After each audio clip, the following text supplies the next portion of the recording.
to the dynamic students of this year's graduating class, friends, my warmest greetings.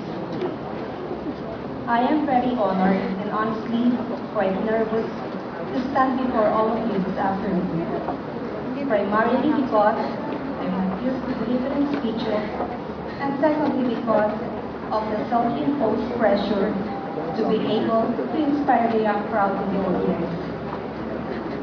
It is for me a very difficult task.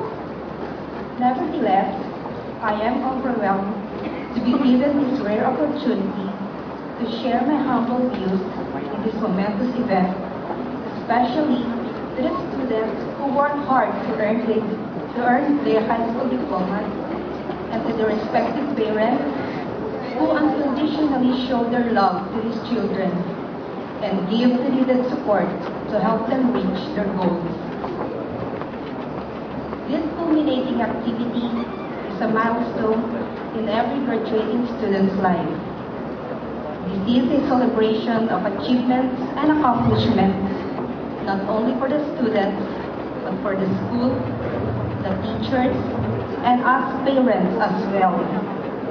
For truly, the process of learning is a multilateral partnership of the family, the church, and the school to be able to raise God-fearing, family-oriented, and responsible individuals who will be our nation's future. Indeed, education is an invaluable gift of parents to their children.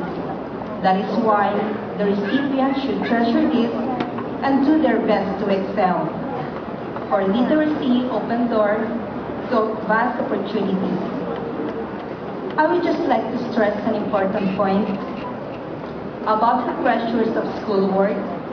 Students must learn to balance study and play. For I believe that if people enjoy what they do, they become more productive. The path to knowledge is rough, but the experience is worthwhile and enjoyable to unleash the students' great potentials.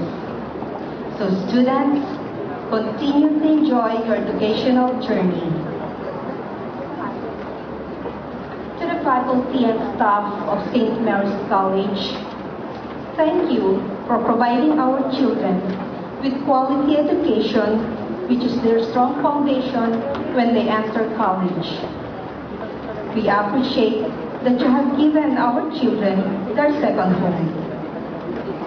To the proud parents, including myself, who lovingly, selflessly, and patiently guide our beloved children in their endeavor to complete the secondary education, let us continue to be their life and strength, inspiration, and motivation.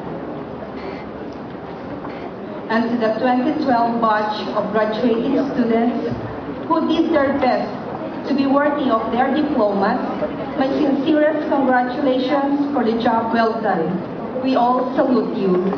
With a thankful heart, I praise God for this wonderful occasion when all of us can say we made it and celebrate God's gift of knowledge and wisdom. Thank you, and wishing everyone a pleasant afternoon.